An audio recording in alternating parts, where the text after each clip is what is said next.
akong magpahinga eh. Pupuna kasi natalakay na ni Sister Celine eh. Yeah. Praise the Lord. May kaugnayan yung ating katalakayan sa umaga ito.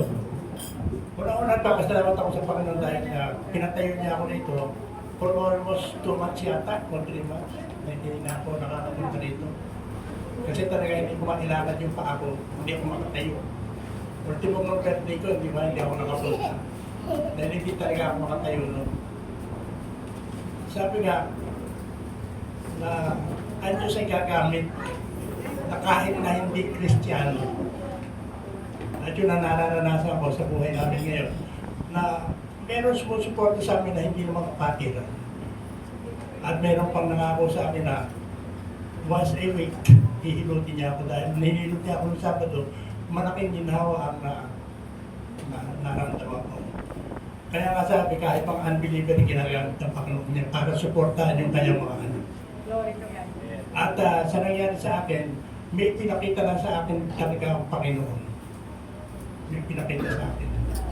At alam ko, ito na yung huling pagsubok na dinadaanan ko. At lahat naman tayo dadaan dyan. Amen. Niniwala ko tayo ron. Lahat po tayo. Kasi mahal tayo ng Diyos eh. Mahal tayo ng Diyos, kaya pinapalo tayo. Amen. So sa oras ko ito, hindi na ako magtatagal at maikli lang naman ito. At yung ibang medyo natalakay na naisista sila, hindi ko na po babanggitin yun. Ang na-appreciate mo ba ito?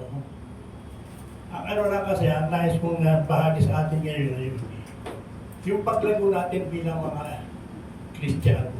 Paano ba lalago ang ating spiritual life? Yun po ang mahalaga. Yung paglago natin, dahil nakikita natin nasa end time tayo, lahat ng practice sa Bible ay nangyayari na. Kaya dapat lumago lang tayo sa ating spiritual buhay. At meron pa mamanang po yan kung paano tayo lalago sa Panginoon. At ito rin yung mga susi para mabuksan ang kaharian ng langit para sa atin. Amen? So ano pa ba itong mga bagay na ito? How our spiritual life will grow. Yeah, how will our spiritual life will grow? Paano ba lalago tayo sa Panginoon? Kasi marami ang tagal na sa Panginoon eh. Wala pa rin sa paglago. Hanggang ngayon, baby Christian pa rin. Ano ang pagkukulang? Ano ang kailangan na malaman at gawin natin upang tayo lumago sa ating spiritual buhay? At yan po ang mahalaga yung paglago natin spiritual. Amen? Amen. Alam ba natin yun? Yan po tatalakayan natin. Una, ano sabi rito? We must long for spiritual milk. Amen? Sa 1 Peter 2:2, sabi, gaya ng sanggol, kayo'y manapik sa dalisay na gatas na espiritual upang lumago kayo tungo sa kaligtasan. Verse 2. Ay, ito lang ano. So, ibig sabihin, kaya ng sanggol, kayo'y manapik. Sino nananabik sa gatas na espiritual? Kaya sabi, gaya ng sanggol, kayo manapik. Subukan niyo pag may anak kayo malito, yung patide, ano mangyayari? Lalago ba? Lalaki ba? Hindi, manghihina.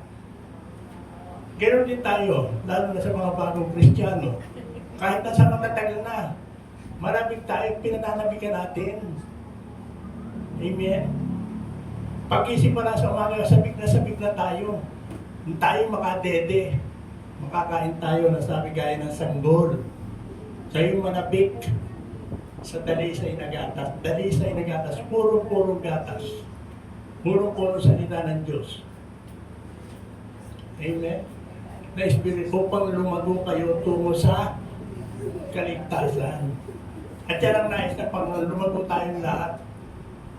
Dahil mahal tayo lahat na pang ayaw niyang may mapahamak sa atin, kaya tayo pinalalago. Amen? Kaya nga sabi rin sa Matthew 4:4, ngunit sumagot si Jesus, nasusulat, hindi lamang sa tinapay na bubuhay ang tao, kundi sa bawat salitang nagmumula sa bibig ng Diyos. Hindi lamang sa tinapay na bubuhay, hindi lamang sa pagkain physical, pagkain ng ating mga katawan na bubuhay. Meron tayong espiritu na dapat pakainin. Kaya mahihina ang maraming Kristiyano, hindi kumakain. Malakas na naman, malalaking muscle, maganda katawan, pero pagdating sa espiritu ay humka. Payat na payat ang espiritu. Bakit? Hindi pinapakain. Kaya sabi na Panginoon, hindi lang tayo sa tinapay na bubuhay, kundi sa bawat salita rin naman na namumutawi sa bibig ng Diyos. Tanda po natin, ang Biblia ay salita ng Diyos na nasulat. Kaya ito panabigan natin, lagi tayong kumakain ito. Kung nabubusog tayo sa laman, kailangan din busog tayo lagi sa Espiritu. Amen.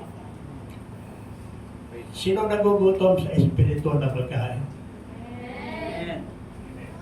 Amen? Tayo lang talaga makakasagot sa sarili natin.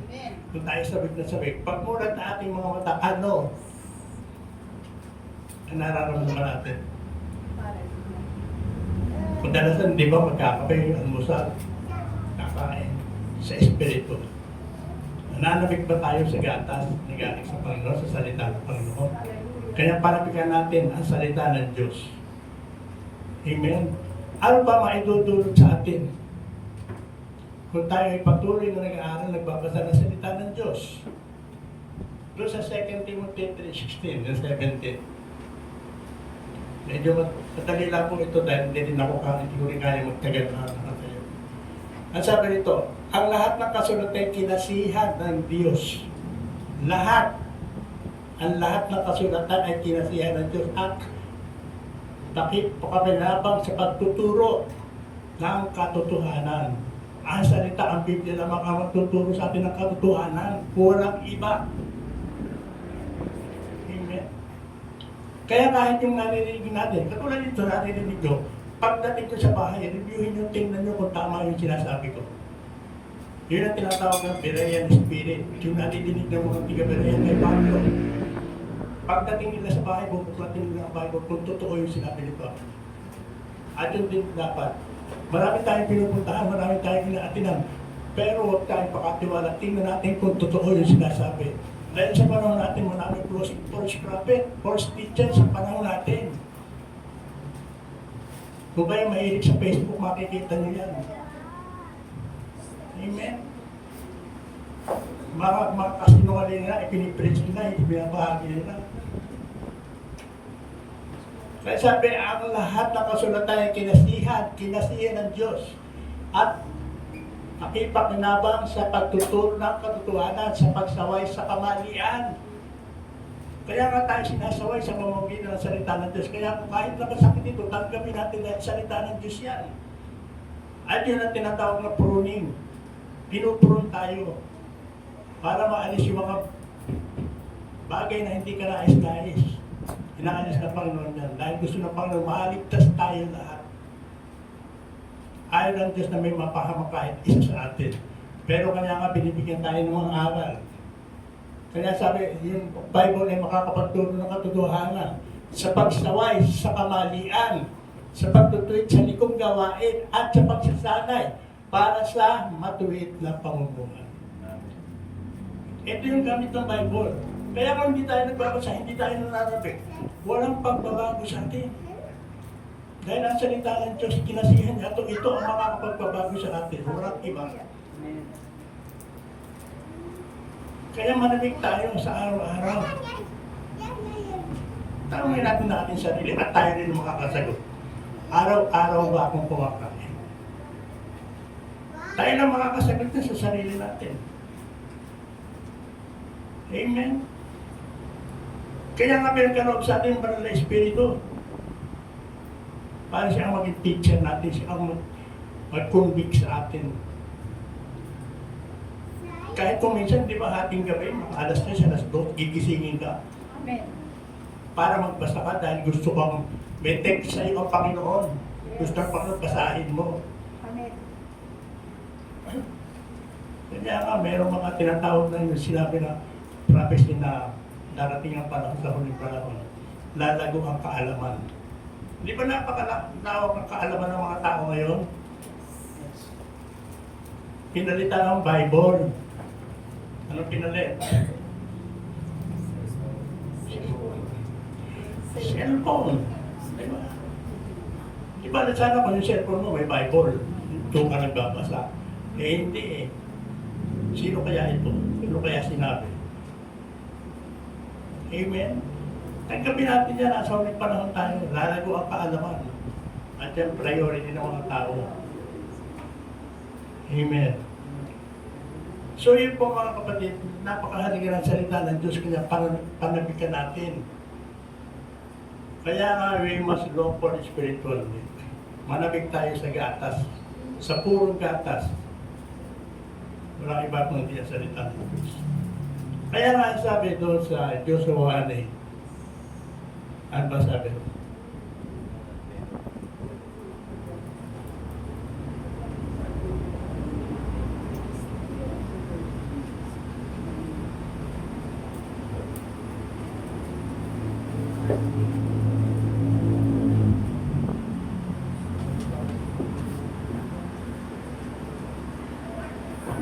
Basahin niyo po. This book of the law shall not depart out of thy mouth, but shalt meditate therein day and night. Thou mayest observe to do according to speak therein. For then thou shalt make way prosperous, and shalt have good success. So, malinaw yan. Sa Tagalog kasi, malabo yan eh. Kasi ang sabi ron, huwag mong kaligtaan ang basahin. Andito po sa King James, this book of the law shall not depart out of thy mouth. Ibig sabihin, lahat kailangan lumalabas sa bibig natin ay biblical. Totoo. Kasi sabi nga, kung anong laman ng puso mo, yun lalabas sa bibig mo. Amen. From the abundance of the heart, the mouth speak. Eh, walang laman ng salita ng Diyos sa puso mo. Ano lalabas? Hello? Kaya kailangan puno-puno yung puso natin ng salita ng Diyos. Kaya ito ang mangyayari, this book of the law shall not depart out of thy mouth, for thou shalt meditate. Meditate. Ninanamnam natin. Nilalasahan natin. Then in day and night, gabi at araw, that thou mayest observe para masunod mo, matupad mo, to do according to all that is written. Upang masunod daw namin, maisabuhay natin ang lahat na nasusulat. Written therein, for then thou shalt make thy way prosperous, and then thou shalt have good success. Magiging magpo-provision ang buhay mo, spiritually speaking, pagka lagi tayo nagbabasa. Kanya kahit konti problema na hindi mo iindahin niya, alam mo, tutulungan ka ng Panginoon. Amen. Amen. Kung pag-aaralan natin yung mga sinapit ng mga disciple, ano bang klaseng buhay? Kamatayan ang kanilang sinapit na bagit yung kanila ni Juan. Pero umatras ba hindi? Amen. At sinabi rin naman ng Bible yan, na hindi tayo bibigyan ng pagsubok na hindi natin kakayanin. Kasi pagka binigyan ng pagsubok na hindi mo kaya, tiyak, tatalikod ka. Pero kung naunawaan mo, may tanim ka sa salita ng Diyos, alam mo ang nangyayari sa iyo. May purpose ang Panginoon. Yes. Ano ba nangyayari sa atin? May purpose ang Panginoon. Meron gustong ipahiwatig sa iyo, Panginoon. Meron gustong ipaalam sa iyo, Panginoon. Amen. Kaya sa akin ang usap ng Panginoon sa nararamdaman ito, may pinaalam sa akin ng Panginoon. May mensahe sa akin.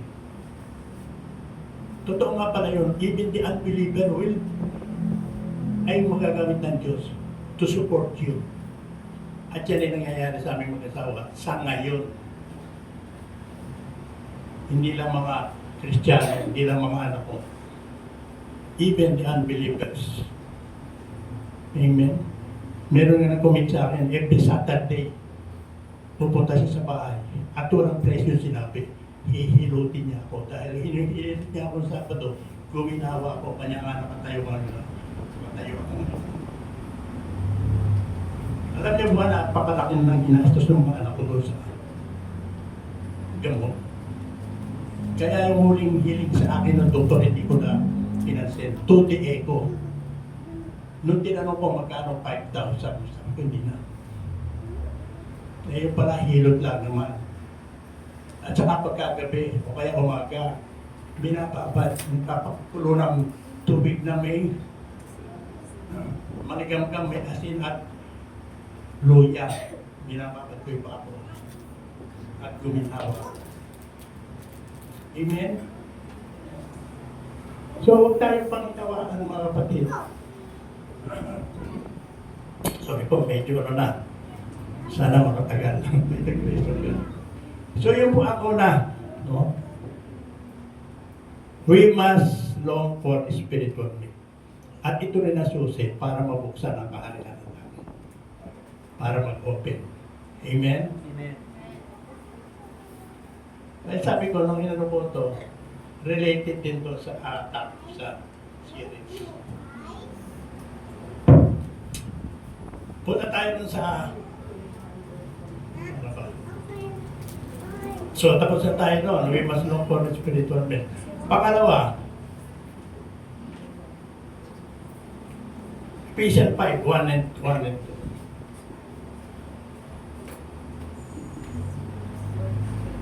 Yaman kayo mga anak na minamahal ng Diyos. Sino bang anak dito?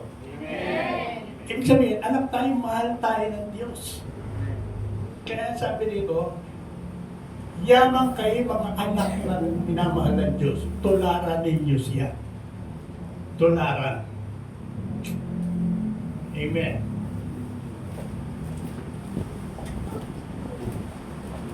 Mamuhay kayo ng may pagmamahal. Tulad ni Kristo dahil sa kanyang pagmamahal sa atin, inialay niya ang kanyang buhay bilang mabangong alay at handog sa Diyos. So yun ang sinasabi mga kapatid, we must be follower of God. Dapat tayo sumusunod sa Diyos. Amen? Amen. Kaya nga sabi dito, hinalay ni Kristo ang buhay niya eh. Ngayon para tayo lumago, tumibay ang ating relasyon sa Panginoon. Ano naman ang dapat natin gawin? Ibig sabihin, we must be follower of God. Susunod tayo sa Panginoon. Ano ba ang nais ng Panginoon na sundin natin? Doon sa Romans 12, 1 and 2, sabi, kaya nga, mga kapatid, alang-alang sa masaganang habag ng Diyos atin, ako'y nakikiusap sa inyo na ialay ninyo ang inyong sarili bilang isang handog na buhay, banal at kalugod-lugod sa Diyos. Ito ang karapat-dapat na pagsamba ninyo sa Diyos. Ano sabi ron? Ulitin natin. Ihalay, nakikiusap si Pablo sa inyo na inyong sarili bilang isang handog na buhay, banal at kalugod-lugod. So, ibig sabihin, kaya nga sabi ng Bible, "Be holy for I am holy." Sabi ng Bible, sa inyong sarili bilang isang handog na buhay, banal at kalugod-lugod sa Diyos. Ito ang karapat-dapat na pagsamba ninyo. Karapat-dapat. Although wala pagganap sa atin, lahat tayo may pagpupulong pa. Lahat tayo nag-akamali pa. Nagpapasalamat tayo ng banal na Espiritu na agad ikukonvict tayo. Pagka nagkasala tayo, andan agad ang Espiritu. Mali ang ginawa ko, magsisisi ka agad. Hindi katulad ng araw. Amen. Nangungumpisa ng mga tao, katulad ng nanay ko, sinasama ako, tuwing Pasko, mangungumpisa. Sa loob ng isang taon, nangungumpisan mo ginawa. Pero ngayon, pagka nagkasala ka, minsan na nabibigla ako eh. Minsan na mahina tenga ng asawa ko, hindi marinig. Minsan sumisigaw ako. Pero ikukonvict agad ako ng Panginoon ng Espiritu. Mali ginawa ko sa asawa ko. Sorry Lord. Amen? Hindi tayo maghihintay ng matagal. Right there and then, the Holy Spirit will convict us kung anong ginawa nating mali. Amen? So ano ba ang kinakaya lang sundin natin? Ano ang kailangan sundin natin na sinasabi ng Panginoon? Ang ibig sabihin, kailangan tayo sumunod sa pinag-utos ng Diyos. Ano ba ang mahalagang utos ng Diyos sa atin? Matthew 22, 37 to 40. Ito, this book of the law shall not depart. Yan. Ito yung pinatutupad natin. Ito ang gusto ng Diyos na sundin natin. Jesus said unto him, those that love thy Lord thy God with all thy heart, ibigin mo ang Diyos ng buong puso, sabi nila ng heart, and with all thy soul, and with all thy mind. Ibig sabihin, mahalin natin ang ating Panginoon, buong puso, buong kaluluwa, at buong lahat bigay natin sa Panginoon. Ialay natin ang ating sarili sa Kanya. Ano sabi ron? This is the first and great commandment. Kaya nga binigay sa atin ng Banal na Espiritu para tayo makatupad. Sa atin, hindi natin kaya makasunod sa Panginoon. Kahit na napakadali, hindi natin kaya susundin. Kanya pa salamat tayo nandiyan nananahan sa atin ng Banal na Espiritu. Ang Banal na Espiritu ang kumikilos para sa atin. Kaya nga sabi, this is the first and great commandment. Amen. Ibigin natin ang Diyos. Kahit sa ating sarili, mas ibigin natin ang Diyos sa lahat ng bagay. Kaya nga, this is the first and great commandment. At pangalawa, and the second is like unto it, thou shalt love thy neighbors as thyself. Love thy neighbor. Amen. So, nais ng Panginoon, wala tayong kakaway, wala tayong kagalit. Kaya sa love thy neighbor, kahit na anong ginawa sa rin, patawarin mo. Pinatawad nga tayo ng Panginoon eh. Amen. Amen. Kasi pastor eh, ayaw ko pagtangan sa tindahan eh. Naranasan namin yan, may tindahan pa. Amen. And the second is unto it, thou shalt love thy neighbors as thyself. Ibigin mo yung kapitbahay ito, kapwa katulad ng pag-ibig mo sa iyong sarili. Sinasaktan mo ba iyong sarili? Nagsisinungaling ka ba sa iyong sarili? Sumasaba ba ang loob mo sa iyong sarili? Ibig sabihin, ganun din ang pag-ibig natin sa ating kapwa. Love thy neighbor. Sino ang unang neighbor natin? Ako alam ko ang sino unang neighbor ko. Yung asawa ko. Kasi lagi ko siya katabi. Maya. Amen? Kaya nung natutunan ko na talaga, iniibig ko yung unang kapitbahay ko, yung asawa ko. Eh dati hindi talagang neighbor eh. Literal na neighbor. Pero nakakilala ka sa Panginoon. Ibigin mo ang iyong kapwa, katulad ng pag-ibig mo sa iyong sarili. Kung pinapakain mo yung sarili, pakainin mo rin ang mga nagugutom. Amen. So hindi ko na pakakatagalan mga kapatid. So yung una, pangalawa, we must be follower of God para tayo lumago sa ating buhay spiritual. Pangatlo, we must be transformed into the image of the Lord. Amen. Basahin nga natin yan sa 2 Corinthians 3:18. Sabi nila, at ngayon, naalis na ang talukbong, nagniningning na sa ating mukha ang kaluwalhatian ng Panginoon. At ang kaluwalhatian ay yan na nagsimula sa Panginoon na siyang Espiritu ay siyang magbabago sa atin mula sa isang antas ng kaluwalhatian hanggang sa tayo maging kalarawan niya. At yun ang ginagawa ng Diyos sa atin. Kaya minsan masakit. Hinuhubog tayo to be Christ-like. Kaya nga may pruning eh. Di ba? Minsan naman, inaalis yung mga tuyong daon, burok na sanga. Kung makakaaral nila ng halaman, nakara yun eh. Yun ang ginagawa sa atin ng Panginoon. Inaalis lahat ng kabulukan natin sa kaloob-looban natin. Mula sa isip natin, sa puso natin, sa bibig natin, sa mata natin, lahat yan naalis ng Panginoon. At kung minsan ayaw natin alisin kanya, masakit. Kaya nga, ayan, sabi ko, hanggang tayo maging kalarawan niya. Ibig sabihin, binabalik tayo doon sa original. Amen. Ano ba yung original? Tingnan nga natin yun. Genesis 1:26. Sabi, pagkatapos sinabi ng Diyos, ngayon, likhain natin ng tao ayon sa ating larawan, ayon sa ating wangis. Sila ang mamamahala sa mga isda, sa mga ibon, at ipapawid at sa lahat ng hayop, maging maamo o mahirap, malaki o maliit. Kaya ito yung sinasabi. Pagkatapos sinabi ng Diyos, ngayon, likhain natin, let us make up a man according to our image and likeness. Amen. Doon tayo binabalik. Ng Diyos, kalarawan niya, kalarawan tayo ni Kristo. Kaya kailangan alam natin ano bang mga katangian ni Kristo ng Diyos.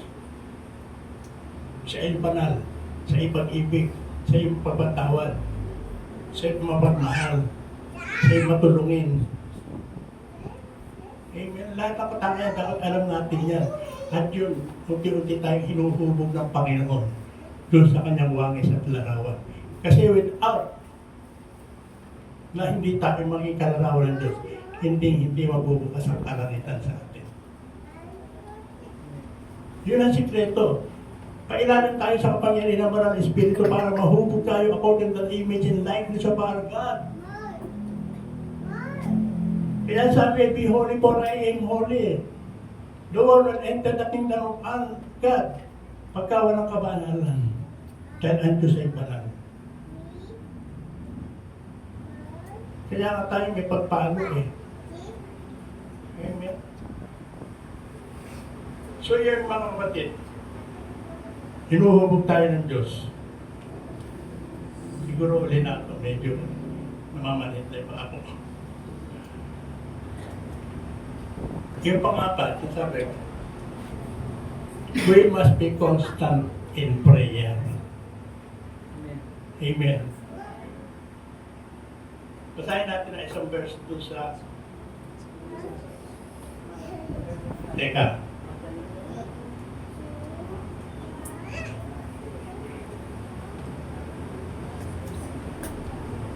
Sa Marco 1:35.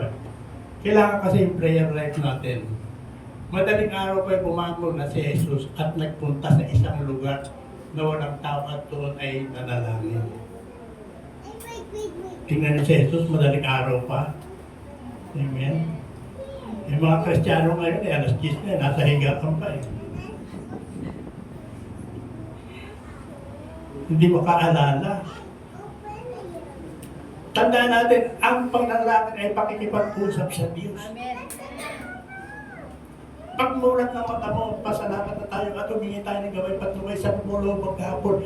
Iba yung tinatawag na prayer life natin, yung corporate, yung sama-sama dito. Iba naman yung prayer life mo, kayo na one-on-one kayo ng Diyos.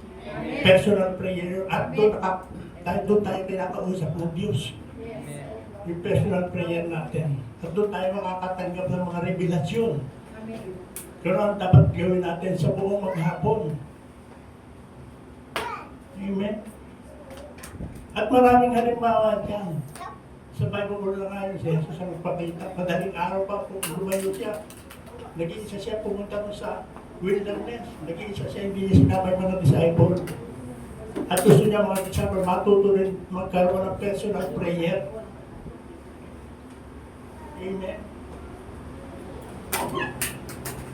At makikita na niya sa makikita yan.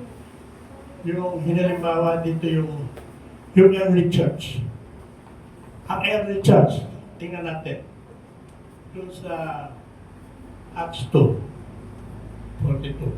Inilaan nila ang kanilang mga sarili upang matuto sa turo ng mga apostol.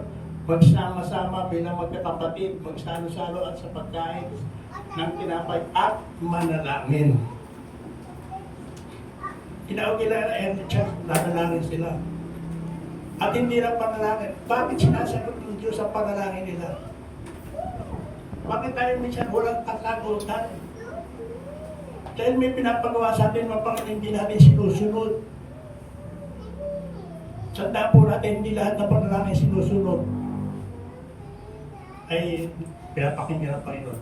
May panalangin na hindi talaga nagkakaroon ng kasagutan. Ang panalangin, sinasagot ng Panginoon, ay yung ginawa ng early church sa pag-aaralan natin.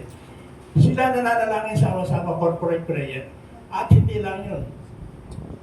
Yung may mga kaya sa buhay, nagbenta ng ari-arian at itinulong dun sa mga nangangailangan. Hindi lang prayer. Yung pinagpipray nila na nangangailangan, tinulungan nila. Binenta yung kanilang mga ari-arian yung pinagbentahan ay ibinigay doon sa mga nangangailangan. Ay yung ba ginagawa ng church ngayon? Bihira. Amen. Kaya yung asawa, kinupit yung pinagbilan eh. Di ba pinatay sila? Ibig sabihin, pinangako mo sa panalangin ka ng panalangin, eh ikaw na nga ang kasagutan doon sa pinapanalangin mo. Yung isang kapatid na kailangan, kaya mo naman tulungan, hindi mo tinutulungan, hindi sasagutin ng Panginoon ang panalangin mo. Yun ang panalangin walang gawa ay patay. Kaya kailangan po talagang gumagawa tayo.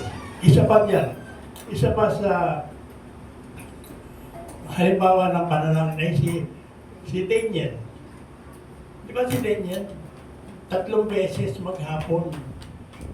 Umaakyat doon sa terrace na nanalangin siya mag-isa. Kaya huwag tayo makalimot sa panalangin, mga kapatid. Pag-isip, unahin natin ang Panginoon. Kung mahal mo Panginoon, unahin mo siya. Pag mulat mo lang, hindi ka mo muna mag-ihilamos. Ano ka pa lang sa higa, nagpapasalamat ka na. Sa magdamag, nainingatan ka. Ang panayam, alam niyo ba na, kapag tayo nanalangin bago tayo matulog, ang banal na presensya ng Panginoon ang lulukob sa atin. At ito ay magmimistulang muog natin, publihan natin, laban sa kaaway. Kaya hindi tayo magkakaroon ng masamang panaginip upang hitain. Amen? Dahil protektado tayo ng banal na Espiritu at ang banal na presensya ng Panginoon ay isa sa atin.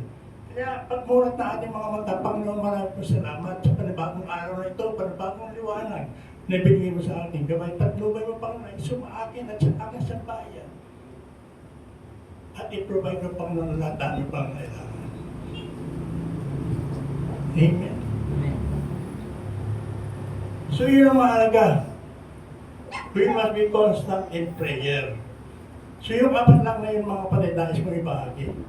No, ito yung tinatraho ko paano lalagot tayo spiritual. We must know for spiritual way. We must be follower of God. We must be transformed into this image, and we must be constant in prayer. At ito rin apat na ito ang pwedeng susi para magpukasak ang mga tao. Amen. Nakuha natin. Amen.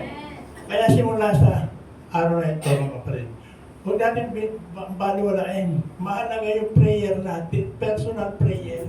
One-on-one tayo sa Panginoon. Pupunta yung prayer na ginagawa natin, pupunta tayo dito, sasama-sama tayo. Iba yung personal prayer. Personal nakikipag-usap ka sa Panginoon. Kasi merong gustong ipahiwatig ang Panginoon sa iyo. Amen. Iba naman yung pahayag ng Panginoon para sa kongregasyon. Nakakaranas ba ka tayo, no? Kinakausap tayo ng Panginoon? Amen. Amen. Pagka nagkasala ka, o anak, may kaaway ka, puntahan mo, pagbati ka, eh wala akong kasalanan siya, may kasalanan. Hindi importante yung kahit na sino may kasalanan, importante, magkasundo kayo. Amen. Kaya, I recommend na pag-aralan nyo yung katangian, character of our Lord Jesus Christ. Ano ba yung dapat natin gayahin kay Jesus Christ? Una-una yung fruit of the Holy Spirit. Love, joy, peace, patience, goodness, gentleness, self-control. Dapat mapasa atin yan. Kung hindi, patuloy tayong manalangin, patuloy tayong magpasakop sa Panginoon. Amen. Gusto tayo pumunod po ay umakit nga tayo sa kawit. At namamatid ito.